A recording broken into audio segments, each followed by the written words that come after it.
CCTV short news നിങ്ങൾക്കായി സമർപ്പിക്കുന്നത് power guard solar system Koonamuchi. നമസ്കാരം. CCTV ഷോർട്ട് ന്യൂസിലേക്ക് സ്വാഗതം. കടവല്ലൂർ പഞ്ചായത്തിലെ കോൺഗ്രസിൽ പൊട്ടിത്തെറി. DCC പ്രസിഡന്റിനെതിരെ ഗുരുതരാരോപണവുമായി ഒരു വിഭാഗം നേതാക്കൾ. സംഘടനാ പ്രശ്നങ്ങൾ വഷളാക്കുന്നതിൽ പ്രധാന പങ്കുവഹിച്ച ബ്ലോക്ക് കോൺഗ്രസ് പ്രസിഡന്റ് സുരേഷ് മമ്പറമ്പലിന് മണ്ഡലം പ്രസിഡന്റിന്റെ താൽക്കാലിക ചുമതല നൽകിയ DCC തീരുമാനം അംഗീകരിക്കില്ലെന്നും DCC ഓഫീസിന് മുമ്പിൽ ഒക്ടോബർ 5-ന് പ്രതിഷേധം സംഘടിപ്പിക്കുമെന്നും ഒരു വിഭാഗം നേതാക്കൾ. കൂട്ടായ്മയും സംഘബോധവുമാണ് CCTVയുടെ കരുത്തും സൗന്ദര്യവുമെന്ന് കേബിൾ TV ഓപ്പറേറ്റേഴ്സ് അസോസിയേഷൻ മുൻ സംസ്ഥാന general secretary KV Rajan. Community cable network limited എന്ന CCTVയുടെ 20ാം വാർഷിക പൊതുയോഗം KV രാജൻ ഉദ്ഘാടനം ചെയ്തു. ചാവക്കാട് നഗരസഭയിൽ വിനായകസ്തുതിയോടെ ഉദ്ഘാടന യോഗം ആരംഭിച്ച സംഭവത്തിൽ വിശദീകരണം ചോദിച്ച് കൌൺസിൽ യോഗത്തിൽ ബഹളം. പ്രതിപക്ഷ പ്രതിഷേധത്തെ തുടർന്ന് ചെയർപേഴ്സൺ യോഗം പിരിച്ചുവിട്ടു. പഴഞ്ഞി സ്കൂൾ ഗ്രൗണ്ടിൽ സംഘടിപ്പിച്ച തൃശൂർ റവന്യൂ ജില്ലാ ഹോക്കി ചാമ്പ്യൻഷിപ്പിൽ ആൺകുട്ടികളുടെ ജൂനിയർ സീനിയർ വിഭാഗങ്ങളിൽ കുന്നംകുളം ഉപജില്ലയ്ക്ക് കിരീടം. വിദ്യാരംഭത്തിന്റെയും കലകളുടെയും ഉത്സവമായ നവരാത്രി ആഘോഷങ്ങൾക്ക് മേഖലയിലെ ക്ഷേത്രങ്ങളിൽ തുടക്കമായി. പൂജവെപ്പും നടന്നു. പാവറട്ടി പഞ്ചായത്ത് 3-ാം വാർഡിൽ കല്ലാംതോട് റോഡിന്റെ ഉദ്ഘാടനം മണലൂർ MLA മുരളി പെരുന്നെല്ലി നിർവഹിച്ചു.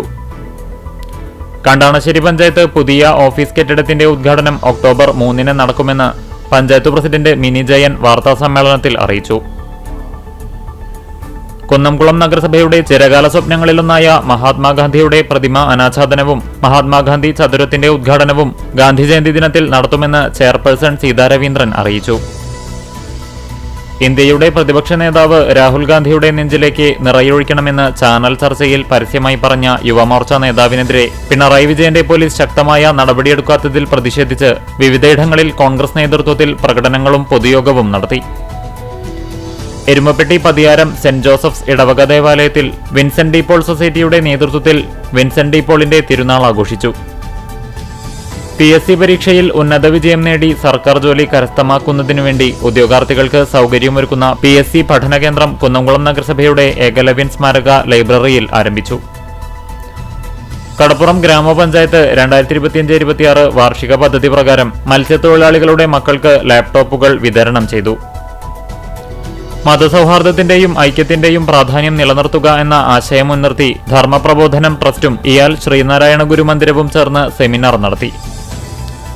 ചാവക്കാട് ബീച്ച് ലവേഴ്സിന്റെ നേതൃത്വത്തിൽ ലോക ഹൃദയ ദിനാചരണം നടത്തി. ബ്ലാങ്ങാട് ബീച്ചിൽ കൂട്ടയോട്ടം, ആരോഗ്യ ബോധവൽക്കരണ ക്ലാസ്, പൊതുജനങ്ങൾക്ക് സൗജന്യ ആരോഗ്യ പരിശോധന, ഫ്ലാഷ് മോബ് എന്നിവ സംഘടിപ്പിച്ചു. കടങ്ങോട് ഗ്രാമപഞ്ചായത്ത് 2025-26 വാർഷിക പദ്ധതിയിൽ ഉൾപ്പെടുത്തി മത്സ്യമേഖലയിൽ നടപ്പിലാക്കിയ അക്വാപോണിക്സ് പദ്ധതിയുടെ ഉദ്ഘാടനം പഞ്ചായത്ത് പ്രസിഡന്റ് മീന സാജൻ നിർവഹിച്ചു. ലോക നദീദിനത്തിന്റെ ഭാഗമായി 24 കേരള ബറ്റാലിയൻ നേതൃത്വത്തിൽ കേച്ചേരി പുഴയുടെ ഭാഗമായുള്ള ആളൂർ പ്രദേശത്ത് ശുചീകരണ പ്രവർത്തനങ്ങൾ നടത്തി. യൂത്ത് കോൺഗ്രസ് ചൊവ്വന്നൂർ മണ്ഡലം പ്രസിഡന്റ് VS സുജിത്തിനെ അകാരണമായി മർദ്ദിച്ച പോലീസുകാരെ സർവീസിൽ നിന്ന് പുറത്താക്കണമെന്നാവശ്യപ്പെട്ട് സിഗ്നേച്ചർ ക്യാമ്പയിൻ നടന്നു. ആയുർവേദം മാനവരാശിക്കും ഭൂമിക്കും എന്ന പ്രമേയത്തിൽ 10ാമത് ആയുർവേദ വാരാചരണത്തോടനുബന്ധിച്ച് കടപ്പുറം ഗ്രാമപഞ്ചായത്തും ആയുർവേദ ഡിസ്പെൻസറിയും ചേർന്ന് ആയുർവേദ മെഡിക്കൽ ക്യാമ്പ് നടത്തി. CCTV ഷോർട്ട് ന്യൂസ് നിങ്ങൾക്കായി സമർപ്പിക്കുന്നത് power guard solar system Koonamuchi. ഇതോടെ ഷോർട്ട് ന്യൂസ് സമാപിക്കുന്നു. കൂടുതൽ വാർത്തകൾക്കും വിശേഷങ്ങൾക്കും ഞങ്ങളുടെ web page, Facebook page, YouTube എന്നിവ സന്ദർശിക്കുക. തത്സമയ വാർത്തകൾക്കായി www.cctv online.tv സന്ദർശിക്കുക. നമസ്കാരം.